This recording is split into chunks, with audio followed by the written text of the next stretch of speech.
자, 네, 안녕하세요 여러분들. 역사는 최첨. 여러분들, 좋을 때가 아니구나. 네, 일제강점기 파트네요. 이게 아무 생각 없이 들어왔는데 딱 무슨 얘기를 해야 되지 하고 보니까 일제강점기네요. 그죠? 좀 아픈 그런 시기인데, 여러분들, 역사라고 하는 게 이게 좋아하는 거, 신나는 거, 기억하고 싶은 것만 모아놓은 게 역사가 아니에요. 아픈 거, 잊고 싶은 거, 지우고 싶은 거, 이런 것조차도 기억하는 게 바로 역사입니다. 그래서 여러분들, 우리가 나라를 되찾은 날은 몇 월 며칠이죠? 8월 15일, 그죠? 1945년. 그럼 여러분 한번 물어볼게요. 우리가 나라를 잃어버린 날은 몇 월 며칠인가요? 이건 다 모르시더라고요. 그러니까 아픈 날도 역시 기억하는 게 역사라고 제가 말씀드렸잖아요. 경술국치, 제가 사실 앞강의에서 한번 설명을 드렸던 것 같긴 한데, 경술국치일, 경술국치, 경술년이 1910년이에요. 그리고 국치, 나라의 치욕적인 날이 8월 29일입니다. 공교롭게도 8월 안에 광복과 국치일이 다 같이 있습니다.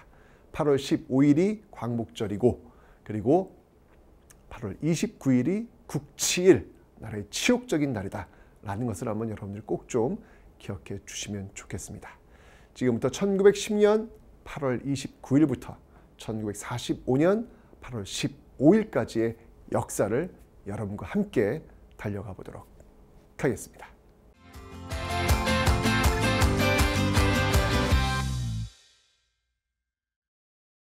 자, 여러분들, 우리가 지금 일제 정책을 배울 텐데요. 일제 정책은요, 시험 문제 두 문제가 나오는 굉장히 중요한 파트입니다.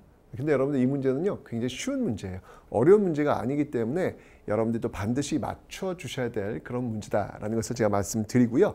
자, 우선 여러분들 일제 강점기를 공부하는 그 패턴이 있어요. 그 패턴을 제가 좀 설명드리도록 하겠습니다. 일단 기본적으로 일제의 그 정책이 있습니다. 일제의 식민지 지배 정책이 있는데, 이 일제의 식민지 지배 정책을 예를 들어 본다면 뭐 10년대, 10년대 이렇게 가고요. 그 다음에 20년대 또 이렇게 가고요. 그 다음에 30년대 이렇게 갑니다. 자, 일제 정책을 우리가 10년대, 20년대, 30년대 이렇게 나누어서 배울 예정이거든요. 일제 정책이 이렇다. 그래서 요 10년대, 20년대, 30년대에서 두 문제가 나온다는 이야기예요. 그만큼 중요한 겁니다. 일제가 과연 어떤 시기에 어떤 정책을 썼는지 공부하는 거 중요하고요. 그 다음에 이 일제 정책에 맞서가지고 우리가 어떻게 저항했는지, 이게 제일 중요한 거예요. 일제 강점기에서는 일제 정책도 중요하지만 제일 중요한 건 뭐냐면 우리가 어떻게 그 정책, 그 시기에 맞춰서 저항했는지, 이 저항사, 사실은 일제 강점기는 이 저항사를 배우는 공부다라고 해도 과언이 아닙니다. 기억하시면 되겠습니다. 됐죠? 그래서 그럼 어떻게 저항을 했느냐? 일단 기본적으로 1910년대 국내의 저항이 있을 것이고, 그죠? 그 다음이 국내 저항, 10년대, 20년대, 역시 만 30년대. 그 다음에 국외의 저항이 있을 거예요. 국외, 한반도 밖에서는 또 어떻게 저항했는지 10년대, 20년대, 30년대로 나누어서 이런 내용들이 분명히 있을 겁니다. 그죠? 그래서 국내와 국외의 저항들을 여러분 기억하셔야 돼요. 따로 기억을 하신 다음에 이걸 다시 연결하는 거예요. 일제 그 정책과 맞서가지고 우리가 어떻게 저항했는지 쭉 연결을 하는 겁니다. 우리가 어떻게 저항했는지 그 파트를 공부하는 것이다. 우리가 어떻게 연구했는지, 어떻게 저항했는지, 이렇게. 요게 이제 일제 강점기를 공부하는 학습법이에요. 딱 요 패턴입니다. 요 패턴. 정책 공부하기, 국내 저항 공부하기, 국외 저항 공부하기. 어떻게? 10년대, 20년대, 30년대 이렇게 나눠가지고. 준비되시죠, 여러분들? 자, 그러면 오늘 배울 부분은요, 요 위 파트를 다 배울 거예요. 일제 정책, 요 파트를 다 배울 텐데, 우선 첫 번째 1910년대부터 한번 출발해 보도록 하겠습니다. 자, 1910년대 여러분들, 일제가 지금 식민지를 만들었단 말이에요, 우리를. 그렇다면 일제가 뭘 할 것 같아요, 여러분들? 그러니까 외우려고 하지 말고 상식적으로 한번 생각해 봅시다. 일제가 지금 우리를 식민지로 만들었어.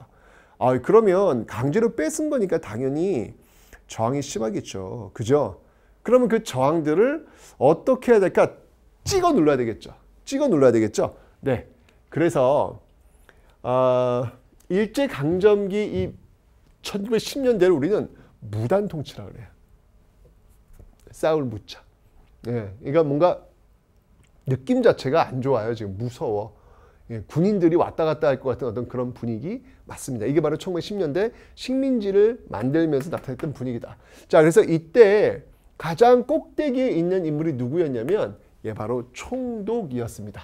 바로 총독이었습니다. 자, 여러분이 총독은 어디에서 빰빰빰빰빰 어디에서 왔을까요? 그러니까 1910년 8월 29일 이전까지 이 구한말 일제의 어떤 그 강압 정치를 했던 그 정점에 있었던 인물이 누구예요? 예, 그 인물은 바로 통감입니다. 통감. 그죠?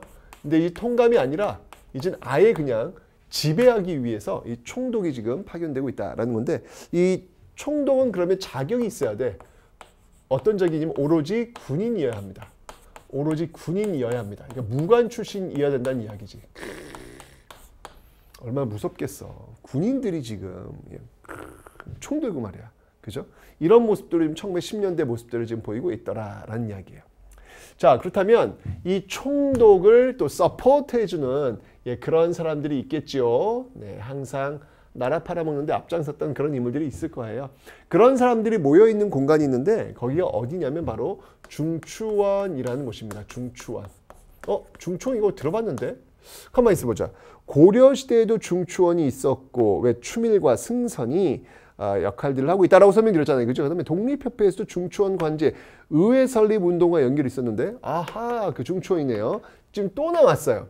그러니까 일종의 국회와도 같은 어떤 그런 역할을 하는 곳이지만 일제강점기에는 뭐 허울만 그럴 뿐이고요. 실제로는 뭐 자문을 한다 라는 어떤 그런 내용들, 그 다음에 또 우리 역사를 또 공부한다 뭐 이런 것들인데 왜곡이죠. 뭐 왜곡된 어떤 그런 역사를 연구하는 그런 공간이었다라고 하는 거. 요게 이제 지금 총독이 있을 때 어떤 모습들이 되겠습니다. 1910년대의 모습이 되는 거예요. 자, 이러면서 1910년대를 아주 상징적으로 보여주고 있는 그런 키워드 하나가 있습니다. 그 키워드는 무엇이다? 네, 그 키워드는 바로 이겁니다. 그 키워드는 바로 헌병이에요. 헌병. 헌병 경찰 시대다라고 이야기하는 거예요. 여러분들, 헌병이 대상으로 하고 있는 사람은 누구죠? 군인들이에요. 그죠? 경찰이 대상으로 하는 사람은 민간인들입니다. 달라요, 이게 영역이. 그런데 일제강점기 1910년은 특이하게도 헌병이 경찰 역할까지 하는 거예요. 즉, 헌병이 민간인들까지 상대하고 있는 이 기괴한 모습이 나타나게 된다는 얘기죠. 아, 무단 통치가 맞네. 그러니까 강압적인 방법으로 누르기 위해서 이런 모습들이 나오고 있구나라는 것들을 이 헌병 경찰이라고 하는 키워드를 통해서 여러분들이 제가 알 수 있을 텐데, 자, 이 헌병 경찰은요 어떤 역할들이 있냐면 일단 직결 처분권이 있어요. 이게 일단 법에 의해서 뭐 절차를 밟는 게 아니라 그냥 잡아 들여가지고 혼을 내줄 수 있는 그런 직결 처분권이 있는 역할, 이게 바로 헌병 경찰이다라는 겁니다. 그리고 여러분들, 헌병 경찰은요 딱 때리기도 합니다. 이걸 뭐라고 하면 태형이라고 해요. 때리는 거예요. 자, 그런데 문제는 뭐냐면 이 때리는 거 있잖아요. 이 때리는 거. 이거는 오로지 한국인에게만 적용되고 있다라는 것이죠. 이거 뭐예요, 여러분들? 차별이지. 아니, 일본 사람들은 때리잖아. 왜 안 때리는지 알아? 일본인들은 문명인들이니까. 근데 우린 때려. 그럼 우린 뭐야? 우린 비문명인가? 이상하잖아요, 여러분들. 그죠? 그러니까 명백하게 어떤 차별이 있는 그런 정책들을 지금 1910년대 지금 펼치고 있다는 게 이렇게 보이고 있는 것이죠. 당연히 언론, 출판, 집회, 결사의 자유 없습니다. 언론, 출판, 집회, 결사의 자유 당연히 없죠. 결사의 자유 없습니다. 1910년대 이걸 줄 리가 없겠죠. 그죠? 그리고 심지어 여러분들 학교에 말이야. 학교에 선생님들이 들어온다. 근데 선생님들이 어떤 선생님들이 오냐면 칼을 찬 선생님들. 오 마이 갓. 칼찬 교사의 모습들이 드러나는. 생각해봐요. 선생님이 학생들, 어린 학생들한테 애들이 좀 떠들 거 아니야. 애들이 원래 그렇잖아요. 그랬을 때 칼집에 칼을 한 반 정도 꺼냈다가 칼집에다 칼을 싹 집어넣어. 그러면 척확 소리 나겠죠. 여러분 일본 칼이 또 얼마나 무섭습니까? 그죠? 그 금속성 소리를 듣고 자랄 그 아이들의 모습들 떠올려 보셨어요? 소스라치게 놀라는 어떤 그런 모습들. 이건 뭐냐면 여러분들 어렸을 때의 트라우마가 되는 거야. 이 트라우마가 돼가지고 나중에 커서도 일본인들이 나타나면 왠지 모르게 움츠러들도록 만드는 것. 이런 효과를 가져올 수 있겠죠. 그죠? 1910년대 칼찬 교사는 바로 이런 어떤 효과를 줄 수도 있더라라는 얘기입니다. 그리고 여러분들 다 차별이야. 다 차별이야. 이 교육에서도요. 1910년대 차별이 보이고 있는데 그 대표적인 게 뭐냐면 학제를 한번 보자고요. 학제.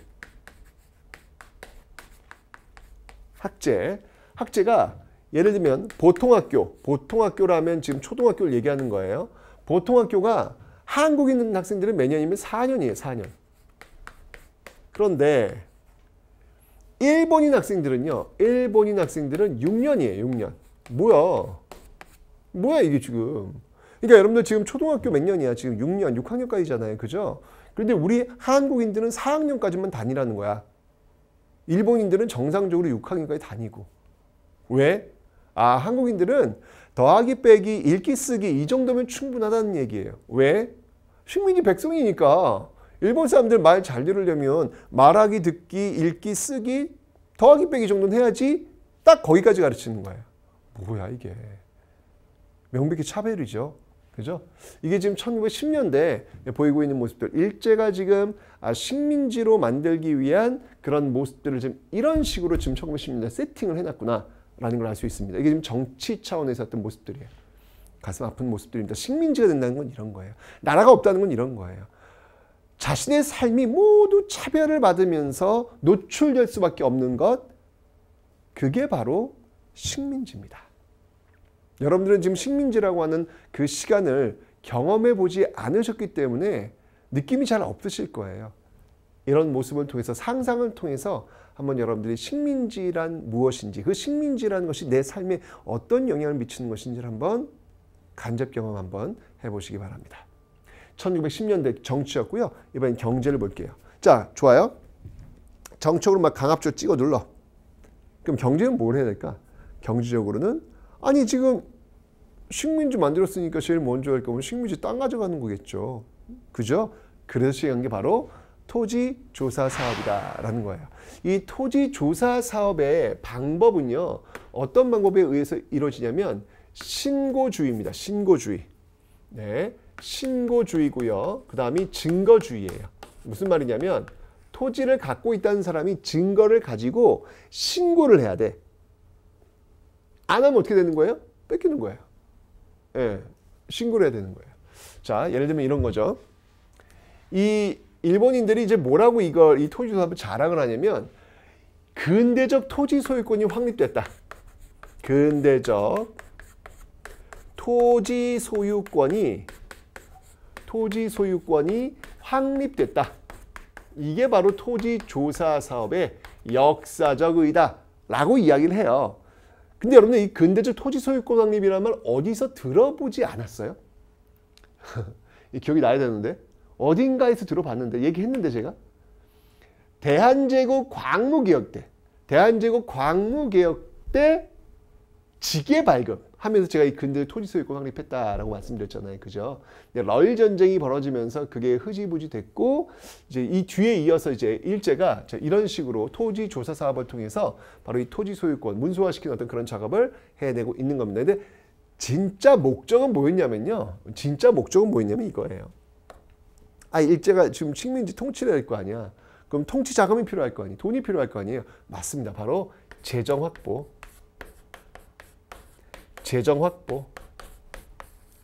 이게 가장 중요한 목적이었다. 라고 하는 것이죠. 자, 이렇게 해서 토지 조사 사업들이 이루어지고 있었는데 문제는 뭐냐면 이 과정에서 어떤 일이 벌어지냐면 이겁니다. 여러분들 도지권이라는 게 있었어요. 자, 어떤 개념인지 설명을 드릴게요. 도지권은 다른 말로 경작권이라고도 합니다. 경작권이라고도 하는데 이 도지권이 부정당합니다. 자, 이게 무슨 말인지 설명을 드릴게요, 제가.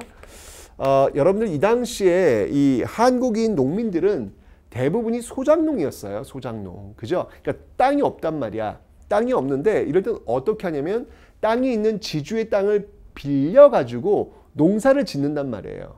오케이. 자, 그런데 그 지주의 땅을 우리 할아버지가 농사 지었으면 우리 아버지도 그 지주의 땅을 농사 지을 권리가 있어.